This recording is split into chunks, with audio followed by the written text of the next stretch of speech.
Life After Prison. By Silence You. Kabanata 681 hanggang 690. Nakakatandang kapatid. Hindi mo ako kapatid. Pareho tayo ng tatay pero magkaibang tao ang nanay natin. Sa tingin mo ba hindi ko alam kung ano ang nasa isip mo? Inaasahan mo na makikita mo akong nabigo at nagpapanggap ka lang na maging mabait sa akin. Ngumisi si Horus at nadurog ang puso ni Yol sa sinabi nito. Nang matapos siyang magsalita ay iniwas niya ang kanyang kamay at umalis. Ha! Napabuntong hininga si Yol habang pinagmamasdan si Horus na paalis. Maya-maya, dumating si Horus sa kinaroroonan ni Rachel kasama ang kanyang mga bodyguard. Honey, nandito ako para bisitahin ka ulit.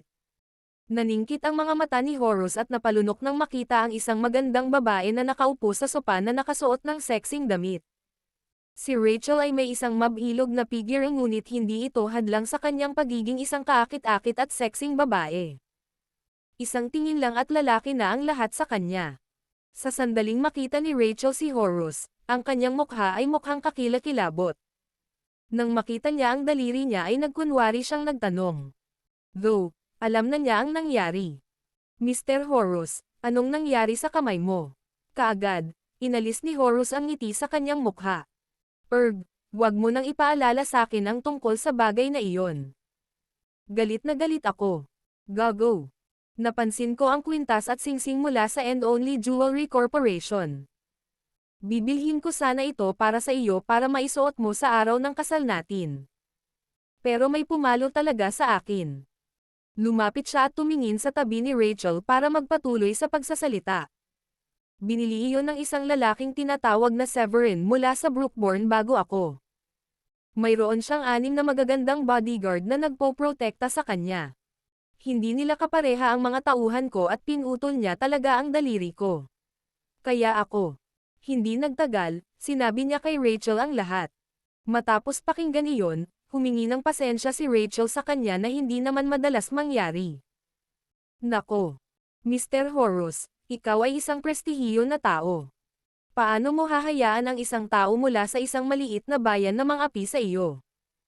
Ito ay magiging lubhang nakakahiya para sa iyo kung ito ay lumabas. Kinagat niya ang kanyang sexing pulang labi at nagsalita sa boses ng sanggol. Nakita ko yung kwintas at singsing na pinag-usapan nyo. Ang ganda-ganda nila. Talagang pinangarap ko na maisuot sa araw ng kasal ko. Talaga. Gusto mo rin sila. Naningkit ang mga mata ni Horus matapos marinig iyon. Maliwanag, tila mas naging palakaibigan din si Rachel sa kanya ngayon. Papakasalan mo na ba ako ngayon? Nakangiti ng mapait, sinabi ni Rachel. Ramdam ko kung gaano mo ako kamahal. Paanong hindi ko maramdaman pagkatapos mong mawalan ng daliri dahil sa akin? Paano ito? Papakasalan kita kung makukuha mo ang singsing at kwintas para sa akin. Ang plano niya ay pukawin ang galit ni Horus kay Severin. Alam niyang hindi magandang pagpilian ang makipagkulitan kay Severin nang umiwas din si Mason sa pagtawid kay Severin. Kung gagana ang kanyang plano, maaaring maging masama sina Severin at Horus. Baka magkaroon siya ng pagkakataon na makatakas sa impyernong butas na ito. Bagamat ito ay medyo hindi etikal at mapapasama si Severin, wala siyang ibang pagpipilian. Natuwa si Horus sa narinig. Natural, umaasa siyang mai-inlove si Rachel sa kanya at pakasalan siya. Masaya nang hindi siya pinipilit. Gayunpaman, pagkatapos mag-isip tungkol dito, ang kanyang mukha ay mukhang problemado. Ngunit ang walang kwentang kapatid ko ay masyadong maingat at maingat. Natakot siya kay Severin at sa mga bodyguard niya. Kaya't hinikayat niya ang aking ama at ang mga matatanda na huwag sundan si Severin. Pagkatapos ng pulong, lahat sila ay sumang-ayon sa kanya. Si Yol ang magiging kakompetensya mo sa hinaharap kapag oras na para magmana ng yaman ng pamilya.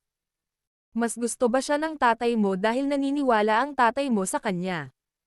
Mag-ingat ka. Sa isang layunin, sinubukan ni Rachel na mag-udyok pagkatapos itong pag-isipan. Tingnan mo ang iyong daliri. Sigurado ka bang walang intensyon ang iyong ama na maghayganti para sa iyo? Akala mo hindi ka mahal ng iyong ama gaya ng iniisip mo? Hindi pwede. Itinaas ni Horus ang kanyang kamay at sinabing, imposible iyon. Pinakamamahal ako ng aking ama. Niloko ng nanay ni Yol ang aking ama at pinalayas sa bahay. Sisipain din niya si Yol kung wala siyang pakialam sa kanyang reputasyon. Pagkatapos ng isang paghinto, nagpatuloy siya. Bakit sa tingin mo namatay ang nanay ni Yol pagkatapos ng ilang araw na na-kick out? Hindi aksidente. Ako ang nasa likod nito. Hahaha. Walang ideya ang tanggang Yol na iyon. Natuwa si Rachel sa narinig. Kung sasabihin niya kay Yol ang tungkol sa impormasyong ito, maaari itong magdulot ng lamat sa pagitan nila at ito ay maaaring maging isang paraan din para sa kanya. Tiningnan ni Horus kung gaano kaganda at kaseksi si Rachel. Hindi niya napigilan at lumapit sa kanya para yakapin siya. Rachel, pwede ba kitang halikan? Isang beses lang, please. Ikakasal na tayo sa loob ng 5 araw. Hindi naman masakit na hinalikan kita ngayon. Malaki ang gulat ni Rachel kaya mabilis siyang umiwas at sinabing, Mr. Horus, bakit ka nagmamadali? Ilang araw na lang. Tsaka bakit naman kita papakasalan kung hindi mo makuha sa akin ang singsing at kwintas na gusto ko? Sa tingin ko hindi mo ako mahal. Kung mahal mo ako, makukuha mo sa akin ang mga bagay na gusto ko, sa pamamagitan ng panloloko man o ng pagnanakaw man. Natahimik si Horus at tumayo. Rachel, hindi naman sa ayaw kong kunin ang mga iyon para sa iyo. Ang tatay ko at ang mga matatanda. Sila ay isang grupo ng mga duwag. Bakit hindi kita ilabas sa ibang mga tindahan ng alahas at maaari kang bumili ng kahit anong gusto mo? Ngunit ang disenyo iyon lang ang gusto ko. Ito ang kauna-unahang pagkakataon na kumilos si Rachel ng napakabagal. Masyadong maganda ang kwintas. Ang araw ng kasal ang pinakamahalagang kaganapan para sa aming mga babae. Baka ito lang ang isa at tanging kasal namin sa buong buhay namin. Kaya syempre, gusto ko ang pinakamahusay. Kung hindi, pagsisisihan ko ito habang buhay. Nang makita kong gaano katiyaga si Rachel, nang agat ang ngipin ni Horus. Sige. Babalik ako at susubukan kong hikayatin ang aking ama at tingnan kung magbabago ang isip niya para sa akin. Agad naman siyang umalis kasama ang mga bodyguard niya. Pagkatapos noon, bumantong hininga si Rachel. Sana matulungan ako ni Severin o ni Yol na patayin ang matabang lalaking iyon. Ha! Si Severin ay hindi isang malupit na tao. Bakit daliri lang ang pinutol niya? Hindi ako mapipilitang pakasalan siya kung patayin siya ni Severin. Miss Rachel, may ilang tao sa labas na humihiling na makita ka. Maya-maya lang, tumakbo ang isang bodyguard at sinabing. Sabi ng isang babae, siya ang hallmaster ng Echoes Hall. At nandito siya para tulungan ka. Echoes Hall. Matapos matigilan ng ilang sandali, tumayo si Rachel at mukhang nagulat. Bago pumanaw ang kanyang ama at kinuha siya sa Serpent Hall, sinabi niya sa kanya ang tungkol sa Dracodeus Temple. Gayunpaman, hindi niya alam kung sinadya ng matandang Wako nang sabihin niyang magdadagdag pa siya ng bulwagan sa ibang lugar. Ni hindi niya alam kung nasaan ang ibang mga bulwagan. Nang iwan sila ng matandang Wako, nawala siya, at hindi na nila siya nakitang muli. Kaya, sa sandaling marinig niya ang Echoes Hall ay naalala nito at naisip niya kung bahagi sila ng Dracodeus Temple. Ako na mismo ang sasalubong sa kanila. Nakaramdam ng tuwa si Rachel. Agad naman siyang lumabas. Sa kanyang paglabas, nakita niya ang Great Elder at Second Elder, kaya inanyayahan niya silang sumama sa kanya upang salubungin ang mga panauhin. Gracie Swiften, ang Hallmaster ng Echoes Hall. Natigilan siya nang makita niya si Gracie. Napakabihirang makakita ng gayong kagandahan at kaakit-akit na babae na kahit na nakita niya si Gracie na talagang kaakit-akit. Tumango si Gracie. Mag-usap tayo sa loob. May nakita kaming pares ng mga taong palihim na palihim noong nasa labas kami. Sa tingin ko ay sinusubaybayan kanila at tinitiktikan. Tumango si Rachel at pinapasok sina Severin, Gracie, at ang iba pa. Noong nasa bulwagan na sila, sinabi ni Gracie, Miss Rachel, narinig mo na ba ang tungkol sa Dracodeus Temple?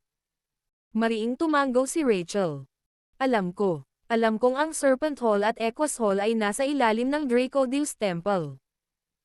Sinabi ng Supreme Leader na gagawa siya ng 12 bulwagan ngunit wala kaming natanggap na balita tungkol dito. Ito ang unang pagkakataon na makatagpo ako ng isang tao mula sa ibang bulwagan. Bahagyang ngumiti si Gracie at ipinakilala si Severin sa kanya. Ang lalaking ito dito ay ang Supreme Leader, Severin Foylet. Supreme Leader. Siya ang Supreme Leader natin. Gulat na gulat si Rachel habang tinitingnang mabuti si Severin. Napakabata pa ng ating Supreme Leader. Sinabi sa akin ng tatay ko na matanda na siya. Tumawa si Severin. Iyan ang aking master. Naipasa na niya sa akin ang templo ng Dracodeus. Ito ang Dracodeus Ring, kilala rin bilang Dracodeus Token. Habang nagsasalita siya, itinaas niya ang kanyang kamay para ipakita ang Dracodeus Ring. Tiningnan ng mabuti ni Rachel ang singsing at agad na sumaludo. Supreme Leader. Supreme Leader. Ang Great Elder, Second Elder, at ang iba pa sa Serpent Hall ay sumunod din kay Rachel upang sumaludo ng may paggalang. Supreme Leader. Nahaharap kami sa malaking problema ngayon. Pwede mo ba kaming tulungan? Tanong ng Great Elder. Bago magsalita si Severin, sinabi ni Gracie. Huwag kang mag-alala, Miss Rachel. Nandito kami dahil nabalitaan ng Supreme Leader ang nangyari. Sabi niya may kumpiyansa siyang lutisin ito. Teka, ano ang sinabi mong pangalan ng Supreme Leader? Severin Foylet. Yung lalaking taga Brookborn. Ang kanyang pangalan ay Severin Foylet din. Iisang tao lang ba sila? Sa wakas, may na-realize si Rachel at tinakpan niya ang bibig niya habang mukhang gulat na gulat. Ilang minuto lang ang nakalipas, gagamitin niya si Severin mula sa Brookborn, na hindi maganda ang pakikitungo kay Horus, para patayin si Horus. At ang taong pumunta dito ngayon ay tinatawag ding Severin Foylet. Tumango si Severin. Oo, galing kami sa Brookborn. Ako ang nagputol ng daliri ng fiancé mo dahil sinubukan niyang kunin sa akin ang singsing at kwintas. Nagpatuloy siya ng mapait na ngiti. Ngunit hindi ko inaasahan na malaman na ang babaeng pinilit niyang pakasalan ay talagang ang Hallmaster ng Serpent Hall. Nagpalitan ng tingin ang Great Elder at Second Elder pagkatapos marinig iyon. Sa mga ilang araw na ito, nawalan ng gana si Rachel dahil sa kanyang masamang kalooban at pamayat siya. Alam nila kung ano ang bumabagabag sa kanyang ngunit hindi nila alam kung paano siya tutulungan. Ngayong narito na ang Supreme Leader, nabuhayan sila ng loob dahil alam nilang handang tulungan sila ng Supreme Leader. Ayokong pakasalan siya. Nagbanta siya na sisirain niya ang Serpent Hall at papatayin ang aking ina at ang aking kapatid. Kaya wala akong pagpipilian kundi ang sumang-ayon sa kanyang panukala. Sa sandaling magsalita si Rachel tungkol kay Horus, mukhang galit siya. Ngumiti si Severin. Ikakasal na rin ako sa loob ng ilang araw. Noong nalaman ko kung ano ang nangyayari dito, alam kong mahalaga ang oras. Kaya agad kaming sumugod dito para tulungan kang malutas ang problema. Supreme Leader. Ang kanilang Great Elder ay isang level 6 Warrior King. Hindi ko alam kung ikaw nga. Tumingin si Rachel kay Severin at ipinaalam sa kanya. Ang edad ni Severin ang dahilan kung bakit siya nagdududa kung may kakayahan ba itong tulungan siya. Kung si Severin ay hindi level 7 o level 8 Warrior King, walang paraan na matutulungan niya itong malutas ang kanyang problema. Ngumiti si Severin. Huwag kang mag-alala. Buong kumpiyansa akong pumunta dito para tulungan ka. Wala kang dapat ipag-alala. Isama mo ako pagkatapos ng tanghalian. Sisiguraduhin kong hindi ka pakakasalan ni Horus. Salamat, Supreme Leader. Nakaramdam ng sobrang tuwa si Rachel na medyo namumula ang kanyang mga mata. Oo, hapon na. Mag-aayos ako ng lugar para mag-lunch. Masayang sabi ng Great Elder. Rachel. Sino sila? Biglang may pumasok na binata at isang babae na magkasama. Naglakad si Rachel papunta sa kanila na puno ng pananabik. Ina, ito ang Supreme Leader ng Dracodeus Temple. Ang master namin. At itong magandang babae dito ay ang Hallmaster ng Equus Hall. Nandito sila para tulungan ako. Hindi ko na kailangan pang pakasalan si Horus. Talaga. Nasasabik na tumingin kay Rachel ang babae matapos marinig iyon. Na may isang pares ng namumulang mga mata, sumagot si Rachel. Totoo. Talagang totoo. Ang ganda.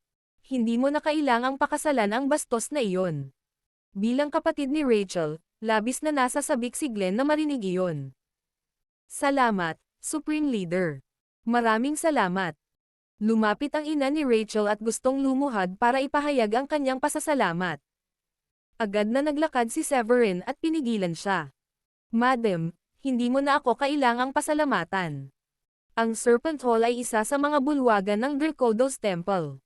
Bilang kanilang Supreme Leader, hindi ako pwedeng tumabi na lang at walang dapat gawin. Nanay, Severin Foylet po ang pangalan niya. Pakilala ni Rachel na may ngiti sa labi. Madam, maaaring tawagin mo na lang akong Severin. Ngumiti si Severin. Hindi. Iyon ay kawalang galang sa akin. Ikaw ang Supreme Leader. Sagot ni Ruby. Morn. Lalabas tayo para sa tanghalian mamaya. Sabi ng Supreme Leader na hahanapin natin si Horus pagkatapos ng tanghalian at sasabihin niya kay Horus na hindi ko siya magiging asawa. Nakangiting sabi ni Rachel. Gayunpaman, napakunot ang noo ni Ruby matapos marinig iyon. Pero sigurado ka bang papayag sila?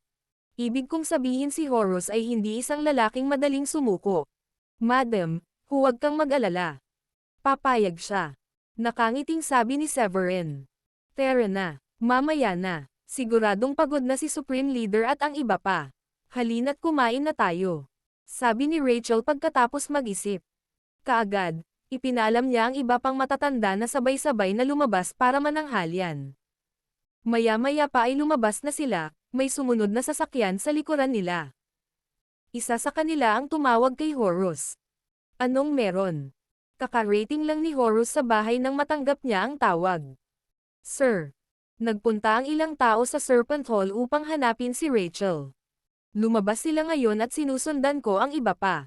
Hindi ko alam kung bakit sila lalabas kaya tumawag ako para ipaalam sa iyo. Sabi ng mga tauhan ni Horus. Pinag-isipan ito ni Horus at sinabing. Sige. Huwag mo silang hayaang mawala. Isumbong mo kaagad sa akin kapag nakarating sila kung saan sila patungo. Oo, sir. Sumagot ang lalaki sa kabilang side ng telepono at in-end ang tawag. Pagpasok ni Horus sa bahay, nakita niyang nagsasanay si Mason sa bakuran. Bagamat katamtaman ang antas ng pagkamit ni Mason, mas malakas siya kaysa sa maraming tao para sa pagiging isang antas na 8 malalim na master ngayon. Lumapit si Horus at sinabing, Tatay, hindi mo na ako mahal, di ba? Walang ideya si Mason kung bakit iyon ang itatanong sa kanya ng kanyang anak. Huminto siya sa kanyang pagsasanay at sumimangot. Anong pinagsasabi mo? Anak kita. Paanong hindi kita mahal? Sumagot si Horus. Kung gayon, bakit ka nakikinig kay Yol? Ang aking mga tao ay nakipag-away kay Severin minsan at sinabi niyang si Severin ay higit sa isang level 1 o level 2 warrior king. Bakit ka natatakot sa kanya? Madali siyang patayin ng mga matatanda para makapaghiganti para sa akin. Kumunat ang noo ni Mason. Horus, binalaan na kami ng mga Sanchez tungkol sa kanya. Naniniwala akong hindi nila ito gagawin maliban kung sa tingin nila ay kinakailangan. At saka, dapat may isang malakas na sumusuporta kay Severin para magkaroon siya ng lakas ng loob na kumilos ng buong tapang. Mas mabuting mag-ingat tayo. Ngunit huwag mag-alala. Maglulunsad ako ng investigasyon. Kung walang sumusuporta sa kanya, hindi pa huli ang lahat para sa atin. Huminto siya at nagpatuloy. Kailangan mong maging matyaga. Tiisin mo muna bago gumawa ng anumang aksyon. Pero sinabi sa akin ni Rachel na gusto niya rin ang kwintas at singsing. Sana ay isusuot niya ito sa kasal. Gusto ko talagang pakasalan niya ako nang hindi siya pinipilit. Napayuko si Horus habang iniisip si Rachel. Bihira lang makakilala ng kasing ganda ni Rachel. Isa sa mga dahilan kung bakit pumayag si Mason na pakasalan si Horus kay Rachel ay dahil sa kapangyarihan ni Serpent's Hall. Sa sandaling napangasawa ng kanyang anak si Rachel at ng anak si Rachel, naniwala siyang dahan-dahang tatanggapin ni Rachel ang kanyang kapalaran. Noon, maaaring ang kanilang Serpent's Hall ay si Glenn ang isang taong may kakayahan ngunit ang kanyang kapangyarihan ay wala kung ikukumpara kay Rachel. Matapos ang ilang sandali ng katahimikan, tumawa si Mason. Si Rachel ay hindi isang babaeng madaling sumuko sa iyo. Mag-ingat ka kung biglang magbago ang ugali niya sa iyo at huwag mong hayaang gamitin ka niya. Magiging asawa mo siya sa gusto niya o hindi. Wala kang kailangang gawin. Pero umaasa ako na mamahalin niya rin ako tulad ng pagmamahal ko. Naisip ito ni Horus at naramdaman niyang may punto ang kanyang ama. Dati, malamig ang pakikitungo sa kanya ni Rachel ngunit malinaw na iba ang pakikitungo nito sa kanya ngayon. Tiyak na kailangan niyang maging maingat tungkol sa pagkakaiba. Gayunpaman, bago gumawa ng anuman si Horus, dinala ni Rachel sina Severin, Gracie, at ang iba pa sa kanyang lugar sa gabi. Miss Rachel, anong nangyayari? Bakit mo dinala ang mga taong ito dito? May nangyari ba? Kumunat ang noo ni Mason nang makita niyang dinala ni Rachel ang isang grupo ng mga tao. Iniangat ni Horus ang kanyang kamay at itinuro si Severin gamit ang isa pang kamay. Tatay, yung lalaki iyon. Si Severin yun. Bakit siya nandito? Palibutan sila. Ikinaway ni Mason ang kanyang kamay nang marinig iyon at pinalibutan ng mga bodyguard si Severin at ang iba pa. Bakit siya nandito? Mukha namang nagulat si Yoel pagkarinig nun. Nais ng kanyang pamilya na patayin si Severin ng masama kaya hindi makatuwiran na si Severin ang sumulpat ng mag-isa sa kanilang pintuan. Higit sa lahat, nandito si Severin kasama si Rachel. Tiyak na nagdulot ito ng labis na kaina-hinala sa mga tao. Brat, napakatapang mong pumunta dito ngayon. Sa tingin ko hindi mo iniisip na banta sa iyo ang lugar na ito. Lumabas ang Great Elder na may mukhang galit. Isang malaking kahihiyan para sa kanila ang pagpapakita ni Severin sa mismong pintuan nila. Pagkatapos ng nangyari noon, nagpigil sila ng galit at iniwasang lumikha ng mas maraming salungatan kay Severin. Gayunpaman, iba ang iniisip ni Severin at direktang nagpakita upang magdagdag ng insulto sa kanila. Ngumiti si Severin at humakbang pasulong. Ilang araw na lang ikakasal na ako. Hindi ako pupunta dito kung hindi ito apurahan. Pero kailangan kong pumunta dito para ayusin ang problema ngayon. Anong ibig mong sabihin? Galit na pinandilatan ni Horus si Severin. Magpaliwanag ka o hindi kita hahayaang umalis. Napatingin sa kanya si Severin. Horus, kung ayaw mong mamatay, mas mabuting itikom mo ang iyong bibig. Kung hindi, hindi ka mabubuhay upang makita ang araw bukas. Ikaw. Galit na nagngangalit si Horus at gustong mapatay niya agad si Severin. Ganon din ang iniisip ni Mason. Sabi niya, Brat, nambubuli ka. Hindi ako humingi ng paliwanag noong pinutol mo ang daliri ng anak ko. Pero, naglakas loob kang pumunta sa lugar ko at mambuli. Anong klaseng lugar ito sa tingin mo? Sa tingin mo ba ay maaari kang pumunta at umalis kung gusto mo? Ngumiti ng mahina si Severin. Itigil niyo ang mga salitang walang kwenta. Nandito ako para ipaalam sa inyo ang isang bagay. Kasamahan ko si Rachel Ledford. Hindi siya magpapakasal kay Horus at kailangan ninyong kanselahin ang kasal. Ano? Kasama mo siya? Napalunok si Horus nang marinig iyon. Tinuro niya si Rachel. Kalokohan, Rachel. Paano ka matutulog sa isang estranghero dahil lang ayaw mo akong pakasalan? Hindi mo ba seryosong nararamdaman ang pagmamahal ko sa'yo? Isa kang sinungaling. Kanina lang sinabi mo na natouch ka sa akin. Pero natulog ka kaagad pagkatapos kong umalis. Isang kakaibang ekspresyon ang lumitaw sa mukha ni Severin. Hindi lang sumagi sa isip niya na gagawin ni Horus, hindi maintindihan ang sinabi niya.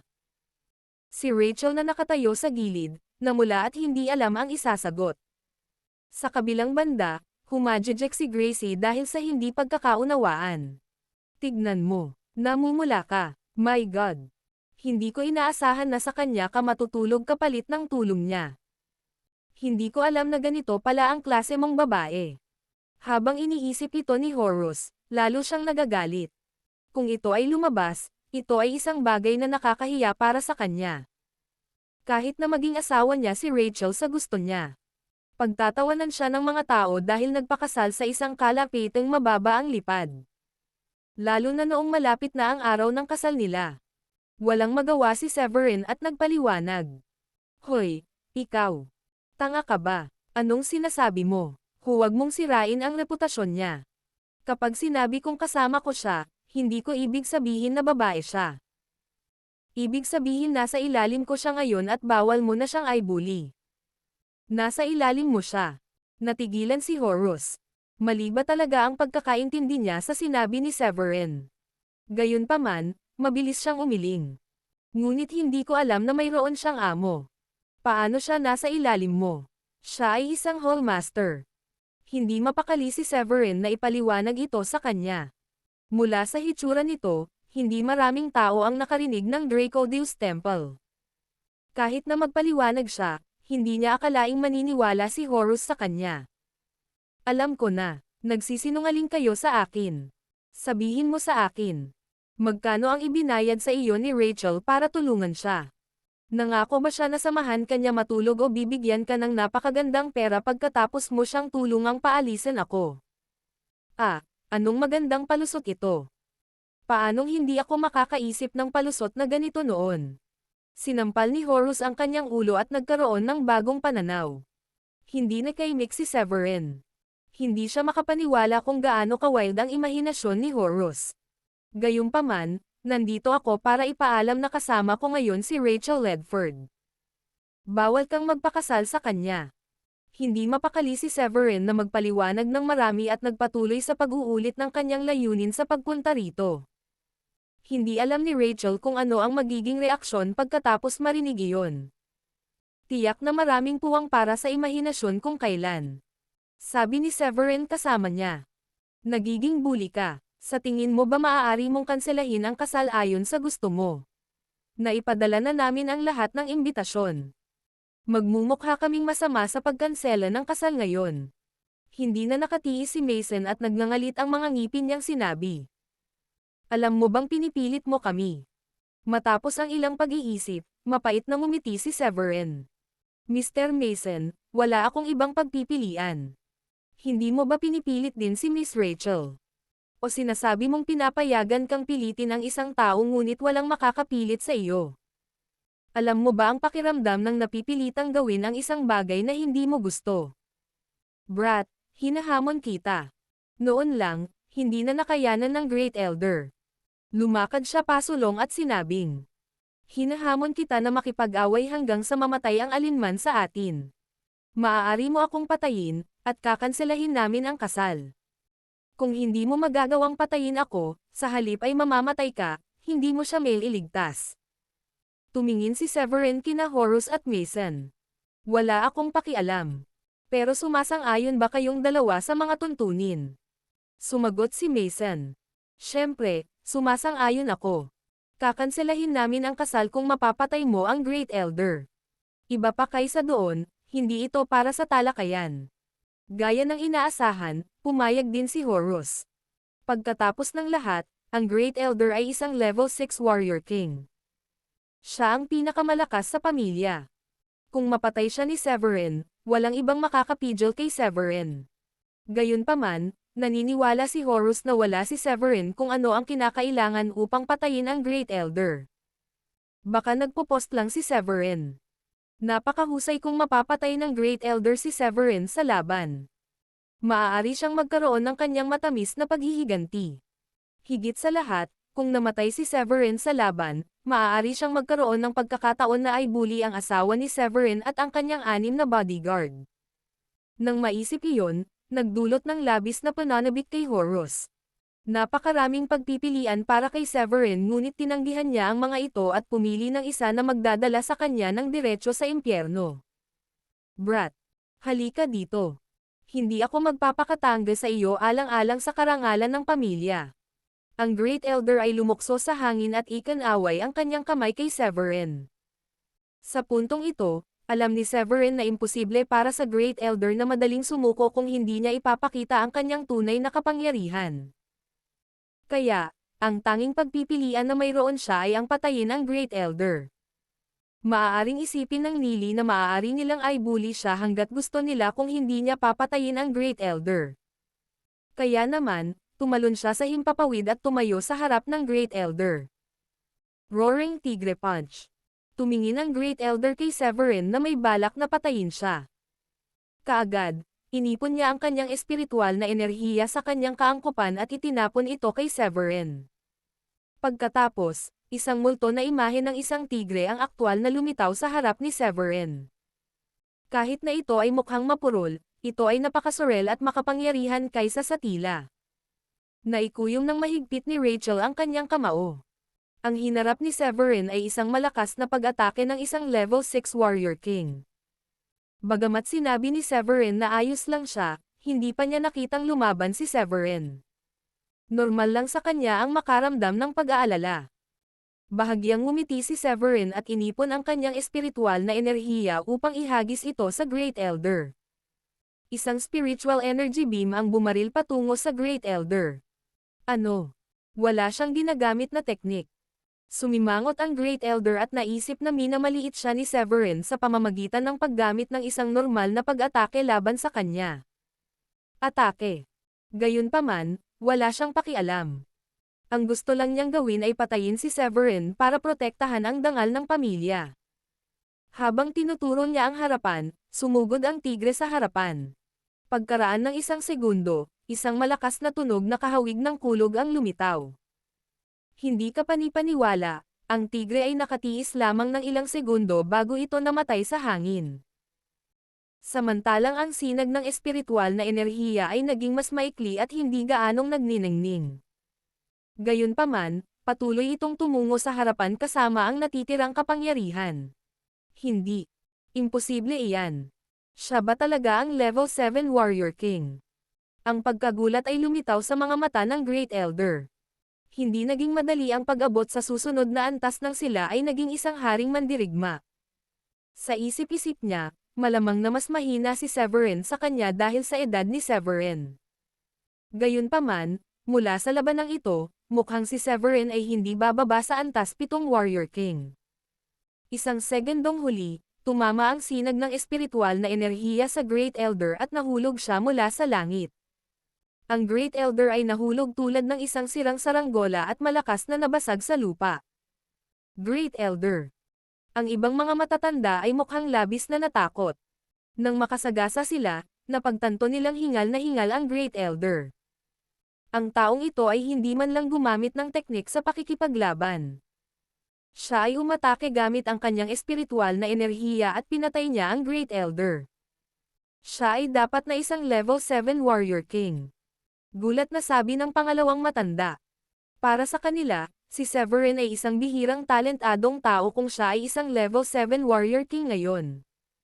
Gayunpaman, malabong maging level 8 Warrior King si Severin. Higit sa lahat dahil ang ilan sa mga pinakamalakas na war chief ng Drakodom ay mga 8 level Warrior King. Ama. Ang Great Elder ay patay na. Nanginginig ang boses ni Horus, ang pinakamalakas na tao sa kanilang pamilya. Kumaibot ng ilang beses ang sulok ng bibig ni Mason. Sa wakas ay natagpuan niya ang kanyang boses. Alam ko, bumaba si Severin at tumayo sa harap ni Mason. Mr. Mason, sa tingin ko isa kang marangal na tao na tumutupad sa kanyang pangako. Ngayon, maaari ba nating kanselahin ang kasal ni na Mr. Horus at Miss Rachel? Napuno ng galit si Mason ngunit alam niyang kailangan niyang tuparin ang kanyang pangako. Kanselahin. Kanselahin ang kasal. Sabi niya na nagngangalit ang mga ngipin sa pag-aatubili. Ama. Nagmamadaling pumunta si Horus sa kanyang ama nang marinig niyang sinabi ng kanyang ama na hindi na ang kasal. Habang tinitingnan niya ang bangkay ng Great Elder, hindi niya alam kung ano pa ang sasabihin. Mr. Mason, sana maging tao ka sa iyong salita. Tara na. Tumingin si Severin sa iba at tuluyang umalis sa lugar kasama ang iba. Oo, hindi ko na kailangan pang pakasalan ang matabang lalaking iyon. Nang makaalis sila sa lugar, gamaan ang pakiramdam ni Rachel. Supreme Leader, napakalakas mo upang mapatay ang pinakamalakas sa Nili nang walang kahirap-hirap. Hahaha. Sa palagay ko ay hindi nila inaasahan ang magiging resulta. Ang Great Elder ng Serpent Hall ay nadama rin. Tama. Hindi mo ba nakita kung gaano kasama ang mga mukha nila? Masayang dagdag ng pangalawang matanda. Miss Rachel. Dahil naayos ko na ang problema mo, uuwi na ako bukas. Kung meron man. Kung may kailangan ka pa, tawagan mo lang ako. Tumingin si Severin kay Rachel at sinabi iyon. Nagpalitan sila ng mga numero ng telepono sa tanghalian. Nagulat si Rachel. Bakit ka ba nagmamadaling bumalik? Bigla na lang siyang tinamaan nito. Nako, nakalimutan ko. Ikakasal ka na. Sasamahan kita bukas. Walang dahilan para umabsent ako sa araw ng kasal mo. Hahaha. Walang problema. Tumawa ng malakas si Severin pagkarinig nun. Sa oras na iyon, tumingin si Mason sa katawan ng Great Elder at sumigaw ng galit at malungkot. Severin, bastos ka. Hindi pa tapos ito. Pagsisisihin kita hindi magtatagal. Kumunat ang noo ni Horus. Bigla siyang may naisip. Tatay, sinasabi mo bang may pagkakataon tayong maghayganti? Kinagat ni Mason ang kanyang mga ngipin. Siyempre. Sino sa tingin mo ako? Kaibigan ko ang mga war chief na iyon. Ngunit tumanggi akong humingi ng tulong sa kanila dahil ayokong isipin nila na wala akong kakayahan. Pagkatapos ng kahihiyang ito, wala akong ibang magagawa kundi humingi ng tulong sa kanila. Natuwa si Horus at naramdaman niyang may pag-asa na naman. Oo, ang batang iyon ay maaari lamang maging isang level 7 warrior king. Pupusta ako ay nakarating lang sa level 7 hindi pa katagal. Madaling trabaho ang patayin si Severin kung ang war chief ay handang tumulong sa atin. Kung tutuusin, isang war god lamang ang may sapat na kapangyarihan upang pumatay ng isang war chief. Ngumiti si Mason. Ilibing natin ang Great Elder ngayon. Maaari nating ipaalam sa iba na pansamantalang kanselado ang kasal bukas. Gayunpaman, hindi madaling sumuko si Horus. Tatay, pwede ko pa bang pakasalan si Rachel para maging asawa ko pagkatapos nating patayin si Severin? Malamig na ngumisi si Mason. Siyempre. Babawiin natin kung ano man ang nawala sa atin. Dahil may lakas ng loob si Severin para sirain ang kasal mo, hihilingin ko sa war chief na pumunta sa kasal niya kasama natin at sirain ang kasal niya. Hindi na ako makapaghintay na makita ang mukha niya. Oo, sirahin natin ang saya niya. Hahaha. Magandang ideya yan. Ipahiya mo siya sa harap ng lahat. Tuwang-tuwa si Horus. Mariing kumunat ang noo ni Yol na nakatayo sa tabi nila. Ang Great Elder ay patay na at alam niyang ang kanyang ama ay hindi kailanman napahiya ng ganito kalubha. Kaya't alam niyang mas mahusay kaysa sasabihin ang anumang bagay. Sa ikalawang umaga, bumalik si Severin at ang iba sa Brookborn dahil 4 na araw na lang ang kasal niya. Sa parehong araw, nagulat ang mga tao sa Southlink City dahil nakatanggap sila ng isang balita. Nang malaman nilang ikakasal si Horus kay Rachel, lumikha ito ng eksena. Maraming tao ang nag-usap tungkol sa kung gaano sila hindi magkatugma. Tapos ngayon, nalaman nilang kinakansela na pala ng Nili ang kasal. Ang makapangyarihan at dominanteng pamilyang Nili. Bukod dito, may kumalat na tsismis na ang Great Elder ng Nili ay pinatay ng isang makapangyarihang tao. Bagamat hindi isiniwalat ng Nili ang dahilan kung bakit nila kinansela ang kasal, marami pang iba ang nag-iisip na may kinalaman ito sa pagkamatay ng Great Elder. Nagtaka pa nga ang ilan kung si Rachel ay may suporta ng isang maimpluwensyang at makapangyarihan para tulungan siyang makatakas sa kapas-palad. Ang mga haka-haka at pagpapalagay ay nasa lahat ng dako ngunit walang sino man ang talagang nakakaalam kung ano ang eksaktong dahilan. Mason, kapatid ko, anong nangyayari? Inaabangan ko ang pagdalo sa kasal ng anak mo. Bakit mo ito kinansela? Isang war chief na si Stanley Napier, na may malapit na relasyon kay Mason, ang nagtanong sa telepono nang malaman niya ang tungkol sa balita. Stanley, wala akong ideya kung saan magsisimula. Nakilala ko ang bastos na lalaking ito. Pinatay niya ang aking Great Elder at pinilit kaming ikansela ang kasal. Wala akong pagpipilian. Sa palagay ko ay malamang na nag-alok si Rachel ng malaking gantimpala sa kanya upang matulungan siya. Sabi ni Mason na may matinding lungkot habang nagrereklamo kay Stanley. Wala siyang paggalang sa akin o sa aking pamilya at pinatay niya ang aking mga nakatatanda ayon sa gusto niya. Stanley, iniisip ko kung sa tingin mo ay maaari mo akong tulungan.